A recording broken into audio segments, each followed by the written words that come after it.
To be very honest, I listened carefully to Mr. Đurić, and while I could respond point by point, I will not, because we have heard all of that before.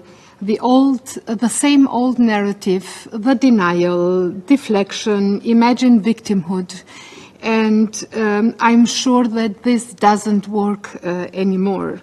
So I will go on some points where I believe there is a need for some clarification. I start with what Madame Ziadeh said about the pilgrims that were stopped, and some of them are arrested and detained in the last days, pretending to be pilgrims and having really dangerous objects with them. So it's now on police and justice to deal with that matter, and it's not no more a political thing. Here was mentioned that Kosovo is denying the Patriarch of the Serbian Orthodox Church to visit Kosovo. The last time he wanted to visit Kosovo was from the 16th to 18th of January. We sent the message that because of very important commemoration day of victims of Serbian violence, these 2 days were not possible, but we showed open to do it 2 days before that or whenever it would convene to the Patriarch, because it was not a special religious day, it was just visiting the Patriarch. So we never get a request after that, so it's no problem visiting Kosovo, but we have special days where it is simply difficult and would be understood for many of the victims as provocation, so that we need to be careful what we choose as dates for visiting Kosovo. Yes, we had good elections, and we did not have only this time good elections. We have a tradition of having free, democratic, and inclusive elections. And so I'm happy that in the next days we are working hard on building a new government, and in the next days and weeks everybody will have the chance to follow what is happening on that. The Bańska attack, dear ladies and gentlemen, is so clear because it's everything on the video footage got by the drones. So the perpetrators are there, everybody can see them. And these are not no names. These are persons, and one of them, Radojcic, is well known in Serbia for being President Vucic's man for Kosovo. He has been the deputy chairperson, deputy or vice president of the Serbian list, the political party that is controlled by Belgrade and that is used against the Serbs in Kosovo. So these are no names. This is a person that has the chance to sit in Belgrade and to discuss while drinking coffee with the here present foreign minister of Serbia. And that hasn't changed. These people are still free. The 3 Serbian citizens who were killed during the attack of Bańska have been among the perpetrators. So it is the very natural, step that police takes to solve a very dangerous situation where we had paramilitary troops coming from Serbia with weapons for more than 400 people. And when we talk about weapons, we are not talking about guns. We are talking about anti-aircraft, anti-tank, and this kind of weapons. So, Bańska is clear. That's the only reason why nobody says that we have done that ourselves, to have some, I don't know why, reasons to achieve whatever goals. Iberlepens is different, because there were no drones and there are no images from there. That is why Mr. Đurić is able to tell to everybody here that who knows who has done that. So that is why we asked for international help in investigation. And President Vučić told everybody via TV statement that he wants to cooperate, collaborate. Nothing happened in that. We have here persons who can know that better. No answer at all to the questions coming from international partners who are helping investigations. So we should not be blind. It is dangerous to be blind in these times when we have a lot of challenges to manage in Europe. So we should be careful and we should find the right language so that this kind of attacks, this kind of aggression doesn't help anymore. Look what is happening in Bosnia-Herzegovina with Mr. Dodik, going from talking to doing, to action. And to be very honest, the example of Republika Srpska in Bosnia reaffirms our concerns about a mono-ethnic structure with nationalist content and under control of criminal groups directly financed by the Serbian state.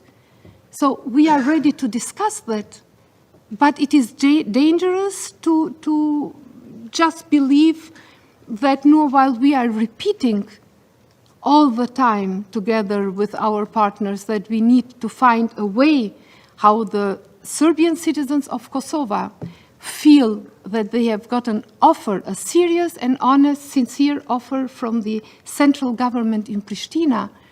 We should not make the mistakes that we have seen being made in other parts of our region. And we are very vigilant in these days, because nobody knows what a President Vučić, who is facing really trouble in Serbia, what is he able and willing to do so to attract the opinion from what he's facing in Belgrade to the neighboring countries. So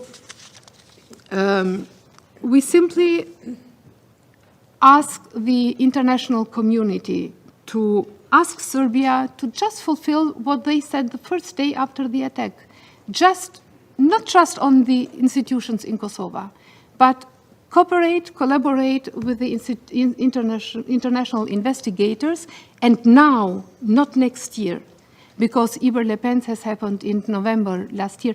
And I need to say precisely that not the municipalities with the majority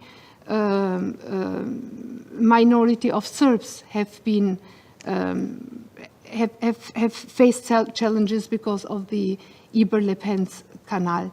It was more than 50% of Kosovo. So it was an act that was designed, an attack that was designed to leave Kosovo for days without water, without electricity, without heating, and without internet. It is how it is. So in February 23, we have achieved an agreement in Brussels with Serbia under the facilitation of the European Union. And this, among other things, this agreement does give a good basis for further discussions and for moving in the path of normalization. But what happened, and you are witness today of what happens regularly, in this agreement of 2023, Serbian President Vučić has accepted to respect the territorial integrity of Kosovo. Just today, Đurić again told us that he's not willing and he doesn't even think on respecting the territorial integrity of Kosovo, because he speaks as if it would still be part of their country, which is not. And it remains difficult. So, to conclude with an invitation, instead of being influenced by reports that do not show the reality in the country, I really invite the Security Council of the United Nations to come and to visit Kosovo, make your own impression of what is happening there. Visit those Serbs in the 4 municipalities in the northern part of our country. Talk to them. They will tell you how they can finally feel free from the pressure and from the terror of the organized criminal gangs by friends of Mr. Đurić and others.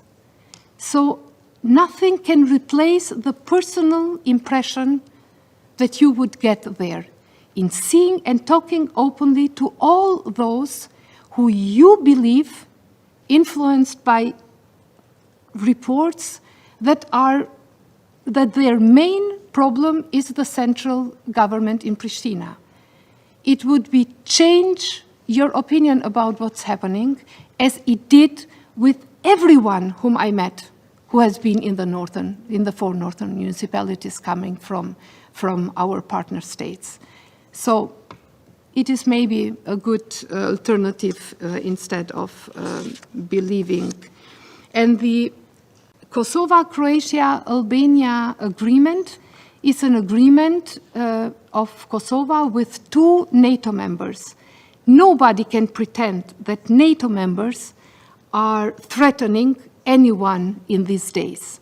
This agreement is not designed to go against anybody, and it's not designed to not to be closed. It is designed to be open for others who want to join as well. So military cooperation in these days, as we know exactly, is a very important topic in Europe. And we are preparing for the future as all our partner, allies and friends are preparing. So thank you very much for your attention, and I really hope to welcome you soon in Kosovo so that you make your opinion about what is really happening there. Je remercie Madame